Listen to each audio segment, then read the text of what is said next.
Dekavers, selamat datang di Kata Dekafe. Nah, podcast ini membahas tentang seputar dunia desain komunikasi visual. Nah, sebelum lanjut, saya mau kenalan dulu. Saya merupakan host dari Kata Dekafe. Saya Nabila. Kalian bisa panggil saya Bila atau Nabila, terserah kalian. Nah, di episode perdana ini kita kedatangan bintang tamu atau narasumber yang sangat terkenal di Dekafe Mercu Buana. Siapa lagi kalau bukan Kaprodi kita, Pak Irfandi Musnur. Oke, halo para Dekavers. Ini para Dekavers ya? Iya, betul. Sebutannya para Dekavers, Pak. Para Dekavers ya. Ini mungkin kenalin dulu kali ya. Saya, ini podcast pertama nih gitu ya, Bil ya? Iya, tegang ya. Mungkin lu sih yang tegang ya. Oh iya.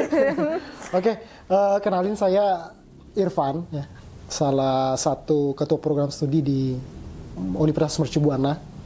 Tepatnya di Prodi Desain Komunikasi Visual. Betul. Karena podcast kita Desain Komunikasi Visual, mungkin saya dihadirkan di sini untuk ngobrol-ngobrol ya di podcast perdana kita ini. Nah, Pak, membahas tentang kuliah Desain Komunikasi Visual, masih banyak yang bingung nih, Pak, tentang kalau kita lulus jadi sarjana, terus kita kerja tuh kerjanya jadi apa sih, Pak, sebenarnya? Oke. Iya, itu sih juga suatu harapan yang penting ya kalau orang kuliah, pasti kita selalu berpikir, nah kalau selesai kuliah kan kita mau kerja nih, gimana sih sumbangsinya kuliah gitu ya. Nah, kebetulan karena kita di prodinya sarjana ya. Iya, sarjana S1. Apa ya, itu juga satu hal yang jadi pertanyaan juga sih ya kalau di sisi pendidikan tuh. Karena ada vokasi juga, kamu harus tahu tuh. Tahu nggak Bila tuh? Tahu ada. Bedanya vokasi sama sarjana tuh. Apa tuh, biar teman-teman tahu. Nah, ini juga penting sih. Mungkin jadi satu clue juga ya kalau mau masuk di DKV gitu ya. Karena kalau aku lihat sini secara data kan kebanyakan DKV itu kan S1 sekarang, Bil. Nah, kalau lihat secara justru kebutuhan keilmuannya malah lebih ke vokasi kalau lihat gitu ya. Kenapa tuh, Pak? Ya, tapi ya nggak masalah juga sih sebenarnya. Pada dasarnya kan semuanya semua mempelajari persoalan-persoalan desain komunikasi visual. Nah, untuk kerjaannya sih saya pikir sekarang lagi sangat banyak yang membutuhkan malah gitu ya kalau di dunia kreatif ya. Iya. Apalagi kalau kita lihat sekarang kan DKV itu salah satu subsektor ya di Kemenparekraf ya kalau nggak salah. Itu ada desain komunikasi visual, desain produk, dan desain-desain yang lainnya. Nah, untuk prospek kerjanya sih banyak banget ya. Kalau di sisi teknis ya tentu saja pasti dibutuhkan banget nih, ada ilustrator misalnya nih, kalau kamu pintar ilustrasi. Kamu jago apa, Bil? Kira-kira? Saya? Atau jago di manajemennya aja atau apa gimana? Saya jago ngomong nih, Pak. Wah, itu. Jadi kalau di DKV kan komunikasinya saya. Ya mungkin gitu, bisa jadi gitu ya. Jadi ya kalau kita ngomongin teknisnya sih sebenarnya dari teknis saja banyak macam-macam tuh. Kamu bisa jadi ilustrator gitu ya kalau jago ilustrasi. Sekarang kan ada profesi yang seperti misalnya konsep art gitu ya. Iya. Baik di animasi, di produksi iklan dan yang lain Storyboard gitu ya. juga bisa. Nah, bisa jadi storyboard juga. Ya berkaitan dengan dunia kreatif semua kayaknya semua bisa dimasukin oleh teman-teman. Bisa diangkut ya sama bisa diangkut lah anak-anak di kafe. Teman-teman di kafe gitu ya. Animasi gitu ya, walaupun mungkin sekarang belum banyak prodinya ya. Sekarang anak-anak di kafe malah banyak terserap ke sana gitu ya, animasi. Pokoknya dunia industri kreatif itu kayaknya sekarang sudah lagi bertebaran, teman-teman di kafe bisa masuk ke sana. Bahkan sekarang ya hampir semua industri sekarang butuh kreatif kan, karena kan mereka butuh promosi, branding dan segala macam. Nah, divisi-divisi itu yang saya rasa juga peluang kerjanya sangat memungkinkan sekali untuk teman-teman di kafe masuk, apalagi beberapa puluh tahun ke depan gitu ya, zaman digital gitu ya. Ya siapa sih nggak butuh di kafe gitu ya? Pasti. Ya prospeknya bagus lah. Iya. Banyak nih, Pak, di sosial media saya tuh, di DM saya tuh banyak yang masuk, mereka nanya kalau jadi DKV, kalau ikut mata kuliah DKV ya silakan. Kita tuh harus bisa gambar atau enggak gitu. Oke. Ini saya jawab ya. Itu banyak banget, Pak, anak SMA gitu pada bimbang mau masuk DKV atau apa. Sebenarnya sih apakah wajib saya harus jago gambar untuk masuk DKV? Saya sih nggak perlu juga sih sebenarnya ya. Kalau aku sih ya, itu tanda kutip maksudnya ya. Kenapa nggak perlu, Pak? Karena saya lihat DKV itu kan ya, kalau lihat secara akhirnya saya paham nih, maksudnya bagaimana profesi-profesi dulu tentang DKV. Karena nggak mesti juga sebenarnya karena di DKV itu kan ada beberapa profesi yang nggak mesti harus dia jago gambar gitu ya. Dia kan diajari manajemen dan yang lain-lain. Nah, bahkan di balik manajemen DKV-nya sendiri, Anda bisa jadi satu profesi sendiri tuh di situ ya, bukan eksekutor. Tapi bukan berarti Anda kemudian mengabaikan untuk nggak pinter secara teknis ya, tetap harus ada gitu ya, karena berbeda kalau Anda kemudian punya pengalaman tentang seni visual itu kemudian masuk ke DKV dengan orang yang kemudian tidak punya sama sekali base. Tapi ketika bertanya apakah penting ya, nggak mesti juga sih sebenarnya, masuk aja gitu ya, karena desain komunikasi visual itu itu kan satu ilmu yang banyak sekali bergabung dalam satu. Berarti yang penting punya ide. Ya, paling penting sebenarnya gagasan di situ. Okay. Karena kan intinya desain komunikasi visual kan adalah bagaimana jadi seorang problem solver di situ. Problem solving dari sisi komunikasi visual gitu ya. Jadi Anda bisa masuk dari lini problem solvernya. Kalau Anda jago gambar, Anda bisa masuk di dalam hal-hal teknisnya gitu ya. Makanya kalau lihat di profesi kerjaan DKV itu kan banyak banget ya. Ada bagian manajemennya, ada bagian komunikasinya sendiri, ada bagian artsnya gitu ya. Nah, itu saya kira itu peluang penting sih. Kalau misalnya mau masuk ya, nggak perlu juga harus jago-jago gambar banget gitu ya, teman-teman. Apalagi sekarang udah zamannya AI loh. Iya. Nah kan, ya sekarang ya dibutuhkan konseptor malah gitu ya. Justru ya di DKV kan tidak diajarin gambar tok, tapi kan diajar cara mengkonsep. Nah itu yang paling penting dalam dunia desain. Oke. Itu sih. Nah, saya kan dari SMA. Nah, saya tuh nggak pernah diajarin software tentang desain. Kayak Adobe Illustrator, Photoshop. Nah, itu gimana Pak untuk teman-teman yang baru mau kuliah, terus mau ngambil DKV tapi dia nggak bisa untuk ngelakuin softwarenya? Oke. Nah, ini mah saya kira mungkin pertanyaan yang mungkin agak sedikit teknis gitu sih sebenarnya ya. Wah, kalau zaman sekarang mah kayaknya hal-hal teknis seperti itu bisa dikejar dengan cepat gitu kan. Sekarang perkembangan teknologi kan jago zamannya kan udah cepet banget gitu ya. Kalau persoalan software saya kira kamu bisa belajar di luar tanpa di kampus pun sebenarnya bisa belajar gitu ya. Nah, sebenarnya pengetahuan itu biasanya kalau masuk di DKV, khususnya di sarjana ya, itu biasanya tidak terlalu difokuskan. Kamu harus belajar software dan segala macam. Itu kayaknya kamu harus belajar sendiri di luar malah gitu ya. Dan saya rasa sebenarnya kayak gitu cepat adaptif kok gitu ya. Nah, justru kalau kamu belajar di DKV itu biasanya dikuatkan malah konseptualnya gitu ya. Kesan konseptualnya. Jadi kalau saya dari SMA nggak bisa belajar software dan segala macam, kayaknya itu akan mengalir aja nanti. Gitu ya. Apalagi kan sekarang perkembangan teknologi udah cepet banget. Masa iya sih kalau kamu masuk kuliah ke DKV kemudian lihat teman-teman kamu bikin karya, pasti kamu juga bisa belajar dari itu gitu ya. Sembari juga nanya ke dosen-dosennya gitu. Tapi ya poin penting dari kuliah itu kan sebenarnya nggak persoalan teknis tok, Bill gitu ya. Jadi yang kita harus capai kan adalah sisi gagasannya yang harus bagus. Itu di desain itu yang paling susah untuk dibeli gitu ya. Banyak eksekutor gitu ya, tapi kan yang agak susah itu kan adalah konseptornya ya, membuat sebuah gagasan yang menarik itu kan yang dinilai gitu ya, selain dari teknisnya. Mungkin itu sih kalau dari saya. Nah, masih banyak lagi nih Pak di luar sana, mereka tuh baru lulus SMA dan mau masuk kuliah. Mereka kadang tuh masih bingung kan mau masuk mana, dan apalagi kalau yang nggak suka matematika.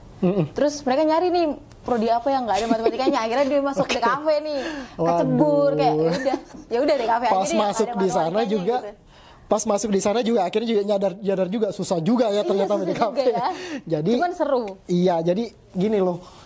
Iya, kadang-kadang gitu sih ya anak-anak mahasiswa khususnya masuk kuliah itu mikirnya gampangnya aja gitu ya, nggak ketemu sama ya. Karena waktu SMA ketemulah dengan matematika yang jelimet banget gitu ya, akhirnya kemudian menghindari itu. Pas masuk ke DKV juga jelimet juga gitu, sama aja ya. Saya pikir sebenarnya semua keilmuan itu punya kesusahannya, kerumitannya sendiri gitu ya.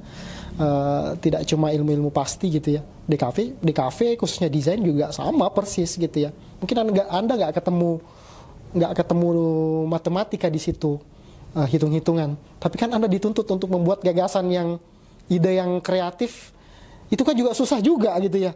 Satu, kalau matematika pasti gitu ya, ada rumusnya. Nah, kalau kamu disuruh bikin ide, ini gimana caranya bikin ide wah ya gitu ya, yang mungkin anti mainstream gitu ya. Iya, lebih rumit ya. Nah, itu lebih rumit lagi, itu memeras otak, ya kan? Parah. Parah pasti gitu. Makanya saya pikir sih ya semua keilmuan itu punya kesusahannya sendiri gitu ya. Walaupun mungkin kamu dengan niat menghindari matematika kemudian masuk di desain, ya sama aja sih sebenarnya. Tapi gitu nggak ada kan Pak MTK gitu di desain, di DKV sih khususnya, nggak ada kan? Nggak ada, kita nggak ketemu gitu ya. Kecuali nanti kalau kamu jual karyamu yang pas balik ya hitung-hitungan pakai kalkulator gitu, ini berapa ya. Ya tetap harus dituntut itu loh. Harga desain itu kan perlu juga untuk dipahami. Tapi bukan berarti kita belajar matematika secara rigid, nggak ada gitu ya. Tapi saya bilang itu tadi ya, pada prinsipnya punya kesusahan masing-masing gitu ya. Itu sih mungkin. Karena banyak banget Pak, jadi tuh di Instagram saya nih, saya kan suka bikin story ya tentang DKV gitu, dan banyak banget yang nanya, emang perbedaan seni dan desain tuh apa? Kayak orang-orang tuh mikirnya ya udah DKV tuh gambar, bahkan ada yang mikir DKV tuh gambar pemandangan, kayak seni lukisan entah apa gitu. Terus saya kayak bingung jawabannya gitu. Sedangkan bapak saya pun yang nyokolain saya masih bingung DKV itu apa sih? Karena kan mungkin program studinya baru ya Pak. Nah itu gimana Pak? Bedanya seni dan desain itu seperti apa? Sebenarnya desain sih nggak baru-baru amat ya. Kalau lihat sejarah, wah ngomong sejarah nih. Walaupun saya mungkin nggak expert juga soal sejarah. Nah kalau lihat desain sih sebenarnya udah lama banget ya. Itu kalau kita lihat secara keilmuannya itu memang dari revolusi industri itu kan udah muncul tuh desain. Sebenarnya desain nggak cuma di DKV sih ya kan. Dulu ada di desain interior gitu ya, ada desain produk sekarang gitu. Kalau sekarang mungkin karena kita di DKV juga ada nebeng juga tuh desainnya gitu ya. Sehingga mungkin kadang-kadang anak-anak bingung tuh, ada stigma di luar tuh. Kalau mau masuk DKV, berarti kita seniman dong nanti gitu ya. Jadi seorang yang bisa bikin lukisan misalnya mungkin gitu ya, karena mungkin erat kaitannya dengan visual. Padahal sebenarnya desain dan seni itu kan sesuatu yang serupa tapi tak sama sebenarnya, Bill. Kalau kamu mau tahu sebenarnya.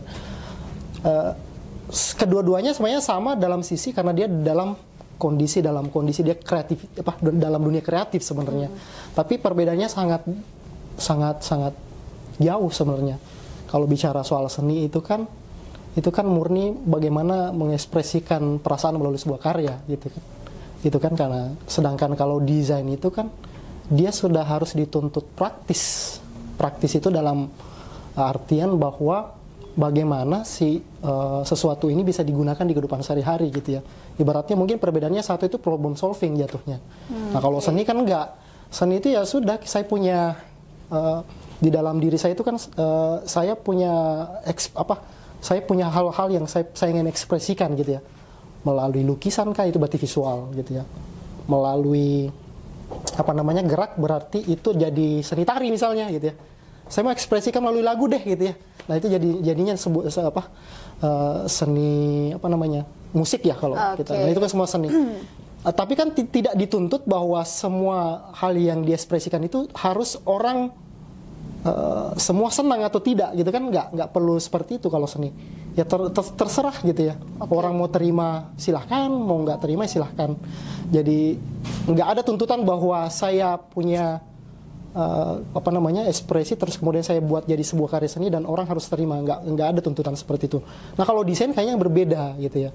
Kalau kita ngomong desain, tentunya di situ problem solving dan dia harus tepat guna. Makanya kalau desain itu ada yang sifatnya karya yang salah gitu ya. Karena misalnya kalau kamu buat desain dengan tujuan untuk problem solving, mempromosikan sesuatu misalnya dalam bentuk iklan, dan apa yang kamu ingin sampaikan dan nggak sampai ke masyarakat, itu jadi salah jadinya itu desain. Nah kalau seni nggak, saya bikin lukisan bebas. Kalau saya bikin bebas, dan kalau desain tuh problem masalah gitu ya. Maksudnya kalau ada orang yang mau bedanya itu sih. Kalau seni itu kan sebenarnya kita sesuatu yang dihasilkan itu dalam bentuk ekspresi diri pribadi saja gitu ya. Nah tapi kalau desain kan enggak, kita punya tujuan gitu ya. Tujuan yang bikin kursi ini kan mungkin kalau lihat secara seni kan ada keindahannya gitu ya. Tapi kan di sisi lain yang paling penting fungsinya. Nah itu desain bekerja di situ. Dia harus punya fungsi untuk duduk gitu ya. Nah kalau seni kan nggak memperhatikan itu. Lukisan wis dipandang indah, udah di situ saja. Nah mungkin itu perbedaannya. Tapi bukan berarti bahwa desain dan seni ini harus kepisah, enggak. Tapi desain dan seni ini sesuatu hal yang harus selalu saling membutuhkan sebenarnya satu sama lain gitu ya. Karena kalau kita bikin kursi itu misalnya ya, kan kita nggak ngobrol soal fungsinya tok ya kan ya. Kita kan harus melihat dulu juga cantiknya. Lu beli kursi lihat apanya? Cakepnya kan ya. Kamu punya ruangan warnanya pink, masa lu beli warna hitam kan nggak mungkin gitu ya. Nah, tetap memang seni itu kan selalu ada di situ, walaupun kemudian desain itu prinsipnya adalah problem solving. Gitu sih sebenarnya mungkin. Oke, nah itu perbedaan seni dan desain ya Pak. Iya. Mungkin kalau DKV itu sebenarnya belajar apa sih Pak? Soalnya saya juga, oh ya, fun fact saya juga anak DKV. Oh, kamu juga DKV ya? Iya. Iya. Oke nih. Nah, mungkin teman-teman tuh baik ada yang nanya Pak, kalau DKV tuh sebenarnya ngerjainnya apa sih, mata kuliahnya apa aja sih? Karena di dalamnya kan juga ada kita ngerjain kemasan juga, kita juga belajar tentang film, ya. logo juga, logo kan emang pasti ya. Cuman kita kok kenapa harus kita belajar produk, kemasan dan juga film? Kenapa? Kenapa kita nggak? Maksudnya ya udah kalau kita mau di DKV ya udah logo aja atau gimana? Kalau produk kan jelas tuh Pak. Dan kalau desain interior kan jelas kita bikin interior nih. Nah kalau DKV kan banyak nih Pak ngerangkap. Bingung juga nih kita nih milihnya. Nah inilah menariknya DKV sebenarnya. Teman-teman kalau mau masuk DKV nih, semua apa namanya? Ya DKV ini menariknya adalah satu disiplin ilmu kayaknya kalau istilah tanda kutip palu gada deh. Apa lu cari ada semua di dalam situ ya. Jadi memang saya lihat memang kadang-kala ketika saya ngajar tuh anak-anak juga nanya ke saya, Pak kalau di DKV kok kita belajar semuanya ya gitu ya. Ya memang seperti itu karena kondisinya itu tadi seni dan desain itu ya bekerja ya, bahwa di dalamnya juga ada prinsip desain, di dalamnya juga ada seni di dalamnya, dan kebutuhannya itu kita lihat sekarang ya sudah di kehidupan itu kayaknya sudah terlalu penting ya di lini kehidupan tuh DKV itu, desain komunikasi visual itu ya. Hampir semua aspek itu kayaknya menggunakan DKV sebagai media informasi khususnya. Nah, desain komunikasi visual kan ada 3 suku kata tuh. Ada desain di dalamnya, ada komunikasi di dalamnya, kemudian terakhir ada visual. Nah, tentu saja banyak hal yang harus dipelajari. Jadi teman-teman kalau mau masuk DKV itu bukan cuman aku jago gambar nih, wah DKV nih masuk nih, atau masuk seni rupa nih gitu ya. Kayaknya itu sesuatu hal yang berbeda gitu ya. Ketika Anda masuk ke DKV, kalian harus siap dihadapkan dengan persoalan desain dan yang ilmu yang lainnya. Ya kan? Seperti itu. Jadi, kenapa kemudian saya harus belajar banyak? Ada ilustrasi, ada manajemennya juga gitu ya. Ada risetnya juga dan segala macam, apalagi di sarjana ya, kenal dengan riset. Ya belajar semua itu karena beban kita tidak cuma seni di situ. Beban kita adalah desain, di mana tadi desain itu adalah bagaimana menjadi problem solving. Problem solving dari sisi komunikasi dan visualnya. Jadi bagaimana Anda itu hadir sebagai problem solver, bagaimana semua pesan-pesan itu bisa disampaikan melalui visual gitu. Jadi Anda belajar seninya pasti, tentu saja seni yang di sini pelajari adalah visual kan ya. Kemudian pasti ada merembet ke multimedia, karena kalau kita bikin iklan kan nggak mungkin nggak ada suaranya, pasti ada musik juga kan. Dan kamu harus tentu saja akan bersentuhan dengan suara juga di situ gitu ya, multimedia gitu ya. Multimedia ya media yang banyak kemudian bergabung jadi satu, jadi iklan gitu ya, jadi TV. Anda belajar film pastinya gitu ya. Ya segala hal jadi modal kalian untuk dijadikan sebagai media untuk menyampaikan pesan. Nah belum lagi kamu akan belajar tentang komunikasi di situ. Karena desain komunikasi visual, bagaimana membuat problem solving melalui pendekatan komunikasi, pesan, dan medianya adalah visual gitu ya. Nah kita mungkin bersentuhan juga dengan teman-teman di komunikasi gitu ya. Walaupun mungkin komunikasi itu lebih kepada keilmuan komunikasi secara umum, kalau kita kan lebih ke komunikasi visualnya. Nah art juga bekerja di situ karena visual gitu ya. Visual berarti seni rupa yang harus bekerja di situ. Nah itu makanya kenapa mungkin Nabila nanya nih, wah kok banyak banget yang harus dipelajari. Memang seperti itulah gitu keadaannya DKV itu. Mungkin itu dulu. Nah, yang kita tahu, Bapak kan Kaprodi DKV ya. Bapak Kaprodi saya tercinta nih. Sebenarnya saya juga kecebur, Bil. Oh iya, nah itu Bapak dulunya tuh kuliah apa sih? Kok bisa kecebur? Boleh sih, mungkin saya cerita dulu kali ya. Boleh. Saya tuh sebenarnya bukan orang DKV tau. Oh iya. Ya, jadi saya justru malah dari seni rupa. Kenapa bisa terjun ke dunia DKV ini? Oke, sebenarnya kecebur sih semuanya, tapi ya kecebur yang nikmat gitu ya, tanda kutip. Oh, berarti seneng ya di DKV? Artinya karena kalau saya bertahan di seni rupa terus, ya mungkin wawasan saya nggak luas gitu ya. Saya kan selalu bermain di area itu tadi, ekspresi, rasa, dan segala macam buat karya saya dan karya saya sendiri gitu ya. Dan saya ternyata pas masuk di DKV itu saya juga sempat pusing juga tuh. Saya selesai kuliah tuh S2 gitu ya. Ambil seni rupa juga, penciptaan pada saat itu di salah satu perguruan tinggi di Yogyakarta. Nah, bingung juga tuh mau ngerjain apa gitu kan. Akhirnya kemudian masuklah ke dunia pendidikan gitu ya, jadi dosen dulu. Nah, masuk di DKV itu bingung saya. Itu banyak sekali istilah yang aduh beda banget ya sama di seni rupa gitu ya. Kalau di seni rupa kan dia punya istilah-istilah sendiri yang mungkin pada saat itu kita pelajari. Aku pikir juga di mindset saya ya DKV itu ya udahlah mirip-mirip juga lah sama seni rupa gitu ya.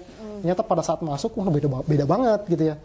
Ternyata pada saat saya masuk di DKV itu ada istilah-istilah yang masih harus aku pelajari kembali gitu ya. Yang mungkin sangat berbeda dengan seni yang saya geluti di awalnya gitu ya. Nah disitulah kemudian saya memahami bahwa ternyata di dunia desain komunikasi visual itu sesuatu hal yang berbeda dengan seni rupa, tapi sesuatu hal yang agak sedikit bukan mirip ya, tapi di sana di DKV itu ada seni di situ gitu ya. Makanya kemudian kenapa kemudian DKV ini juga agak mirip-mirip dengan seni rupa gitu ya, bahwa seni rupa ini adalah bagian dari DKV gitu ya. Walaupun di DKV ada istilahnya karena desain gitu ya. Jadi bagaimana anak-anak dituntut jadi problem solver gitu ya. Kalau dulu saya zaman seni rupa masuk di seni rupa kan enggak. Ya bagaimana bikin karya toh, mengekspresikan apa yang saya rasakan gitu ya. Gitu sih Bill sebenarnya. Nah, kita tadi udah bahas tentang seni dan desain. Mungkin kalau seniman tuh termasuk pesaing anak desain nggak sih, Pak? Jadi saingan nggak sih? Iya, benar-benar. Ya karena apa ya, itu tadi saya bilang ya, desain dan seni itu, apalagi kalau ada yang nanya, seni vs desain gimana sih gitu ya. Sebenarnya bukan vs, tapi itu kan sebenarnya kolaborasi gitu ya. Seni versus dan desain itu kan sesuatu hal yang tak terpisahkan gitu ya. Kalau nanya, nah kalau di dunia kerja saling tarik-tarikan dong? Enggak juga gitu ya. Karena mereka punya peran masing-masing. Nah kalau kita lihat sekarang di seni murni ya, kalau kita lihat juga sekarang juga merapat di industri kreatif gitu ya. Kalau biasanya aku kadang ke jalan-jalan ke industri gitu ya, ketemu teman-teman di animasi misalnya. Kadang aku juga melihat ternyata teman-teman yang kerja banyak di sana, termasuk konsep artnya gitu ya, konsep artnya, kemudian eksekusinya ya, itu juga ternyata terserap dari teman-teman seni malah gitu ya, khususnya di seni rupa. Mereka juga ternyata prospek kerjanya bisa bareng di sana gitu ya. Dan saya rasa nggak mungkin berebutan ya, karena saya pikir industri untuk kreatif ini kan sebenarnya kayaknya semua lini sudah butuh semua gitu ya. Bahkan pendidikan saja kalau kita lihat di kampus saya misalnya gitu ya, apalagi swasta gitu ya kan butuh untuk promosiin misalnya. Berasa nggak, Bill? Kalau lihat sekarang perguruan tinggi, kalau promosinya kan pasti banyak visual-visual yang bertebaran, ya nggak sih? Iya kan ya? Iya, berarti itu anak desain. Iya, pasti anak desain di situ. Apalagi di industri kayak misalnya film, animasi. Nah itu teman-teman seni di situ juga masuk gitu ya, DKV juga masuk. Justru saya sih lihat bukan saingan, tapi justru mereka berkolaborasi malah gitu ya, dalam satu kerjaan. Dia jadi satu tim, gitu sih sebenarnya. Nah buat teman-teman yang mau masuk SMA nih Pak, mau masuk kuliah. Mau masuk SMA, kuliah mau gitu ya. Mau masuk kuliah ya, anak SMA yang mau masuk kuliah. Sebenarnya kuliah di DKV itu mahal nggak sih Pak? Secara alatnya, mungkin laptopnya butuh spek yang seperti apa? Gitu. Mahal nggak sih Pak? Gitu. Ya tergantung sih, kalau aku sih yang mahal ya otaknya. Otaknya harus canggih sih sebenarnya ya. Karena yang dibutuhkan sebenarnya bukan persoalan alat dan yang harus mesti gimana gitu ya. Sebenarnya yang justru mahal adalah mereka harus mampu kreatif. Itu sih yang paling penting untuk di upgrade terus gitu ya. Apalagi sekarang kan sama teknologi nih, digital gitu ya. Kemudian sekarang udah AI dan segala macam. Saya kira kemampuan teknis kan udah banyak diolah di teknologi gitu ya. Membahas tentang teknologi. Nah kan sekarang udah ada namanya AI ya Pak. Nah itu kan gimana tuh Pak? Kita kan sebagai desainer, apakah itu pesaing sebagai desainer gitu? Atau malah kebantu atau malah saingan nih sama AI? Sikut-sikutan nih kita desainer. Itu gimana tuh Pak? Konteksnya sih mungkin nggak sikut-sikutan sama desainer ya, tapi kalau kita lihat ya perkembangan teknologi kan pasti sebenarnya kan prinsipnya memudahkan gitu ya. Tapi memudahkan itu jadi meringkas kerjanya seorang desainer gitu ya. Nah itu juga terjadi di DKV nih. AI muncul, otomatis kan ada pekerjaan yang mungkin terpangkas. Nah apakah kemudian seorang desainer jadi terancam gitu ya kerjanya, kemudian jadi tergantikan. Kalau aku sih mungkin nggak terancam, justru mungkin jadi sebuah peluang baru, jadi profesi baru. Nah kalau AI sekarang kan apa sih yang sekarang berkembang kalau AI menurut Bila tuh? Kalau kalau di DKV biasanya, dan misalnya digital imaging misalnya gitu ya, kasih tinggal ketik doang kan di formnya itu kan udah muncul sendiri ilustrasinya. Nah tapi kan itu masih bergantung pada si desainernya, konsepnya seperti apa, idenya itu kan harus mesti juga. Nah makanya itu tadi aku bilang, kalau bilang nanya yang mahal di DKV apa sih Pak, alat-alatnya kan dan segala macam. Yang mahal itu sebenarnya idenya gitu ya. Jadi kamu iya, nah cara mendapatkannya kenapa mahal aku bilang ya, kamu harus punya preferensi, tiap hari harus update terus gitu ya kalau di DKV itu. Nah paling penting itu adalah preferensi, lihat terupdate sekarang media apa yang sekarang terupdate, ya kan seperti itu ya. Berarti menurut Pak Nandi Justru enggak ini membantu ya? Justru membantu, aku bilang ya, sesuatu hal yang mungkin juga mesti mungkin jadi sebuah peluang yang mungkin bisa ditangkap gitu ya. Karena kalau aku lihat sekarang justru AI sudah dipakai di industri ya, bahkan sekarang udah jadi satu hal pilihan untuk apa yang memangkas kerjanya teman-teman di dunia desain. Tapi yang paling penting mungkin nggak tergantikan itu adalah persoalan konsepnya, idenya dan gagasannya, itu yang paling penting sebenarnya. Mungkin itu, Bill. Oh, bener banget sih Pak, karena kan kemarin saya mikirnya kayak, jadi selama ini tuh ada AI gitu, jadi sikut-sikutan, ternyata saya punya pandangan yang lebih ketika udah mendengar dari omongan Bapak gitu. Menarik sih. Quotes-nya adalah kita harus selalu berani melihat mengambil sebuah perubahan. Dunia kan berjalan terus. Kita nggak bisa menolak itu, tapi kita karena itu sudah ada, kita mengambil itu sebagai sebuah peluang. Nanti 2024. Nah itu dia bincang-bincang Kata DKV podcast perdana kali ini. Buat kalian yang pengen info lebih lanjut, kalian bisa cek Instagram, TikTok, dan YouTube kita di Para DKV UMB. Tunggu episode selanjutnya. Bye!